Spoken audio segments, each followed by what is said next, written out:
po ako dahil makakatulong po ito sa inyo. Lalo-lalo na doon sa mga nanay na may mga anak na ayaw ng isda. Kasi yung mga bata minsan ayaw nila ng fishy. Lalo na kung may sabaw o kaya sasa. Pero ito, one way para mapakain natin sila ng isda. Kasi nuknukan ng sustansyang isda, Meron to omega-3. Para dyan, magluluto tayo ng bangus na lumpiang Shanghai. Kasama natin si Chef Filomeno.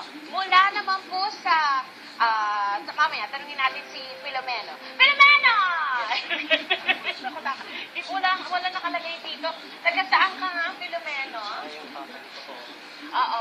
Ramada, Manila Center. Ayun. Sige, first time sa show. Yes po. Ay, huwag ka matakot sa akin, di ako nangangagat. So, eto na Opo. ang ating mga ingredients. Anong klaseng, ito yung bangus? Ito po yung fish meat natin na bangus. Oo. Then meron po tayo dito carrots. Oo. Meron po tayong Chinese celery. Yun po Oo. yung ginamit ko para medyo... Chinese celery? Yes po. Sa Tagalog po yung kinchay. Pa-Chinese celery ka ba? O, sige. Then ito po yung spring onion natin. Salt Ayan. and pepper to taste. Then meron din po tayong onion. So, ang gagawin lamang ay, ano bang gagawin? Halo-haloin lang po natin yung Mga ingredients. So, para gumagawa ka rin ng karaniwang lumpiang Shanghai, pero tawag ko, bangus ang ginamit. Yes. Paano ginawa ang bangus?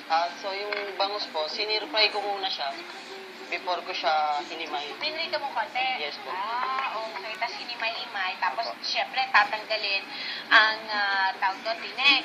Yes po. Asin, paminta. Ayan. Pinch lang po to Pagkatapos, taste. lalagyan ng Ang egg. itlog. Pagkatapos, pag nahalo-halo na maigi yan, ibabalot na ni Filomeno. Tapos meron nang nabalot dito si Filomeno. Pagkatapos, ipiprito natin yan ng lubog sa mantika dito sa ating pan. Ayan.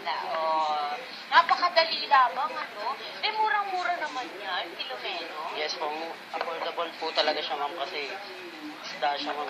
Unlike dun sa karne medyo mahal. At saka mas masustansya rin naman, Yes. Anong magandang sausawan dyan? Yung sausawan po na inanok po yung sweet and sour na Ikaw rin gumawa? Pwede rin naman yung nabibili sa grocery. Opo, pwede rin po. Ayun naman pala. Ayan mga misis. Napakadali. Tapos alam nyo ba ang maganda dito sa ating recipe ito? Ang maganda rito, pwede nyo gawin ahead, tapos ilagay nyo sa plastic container, pwede nyo ilagay sa freezer muna, tapos pagka meron kayong paggagamitin nyo na, pwedeng ilabas para meron na kayong ready to cook.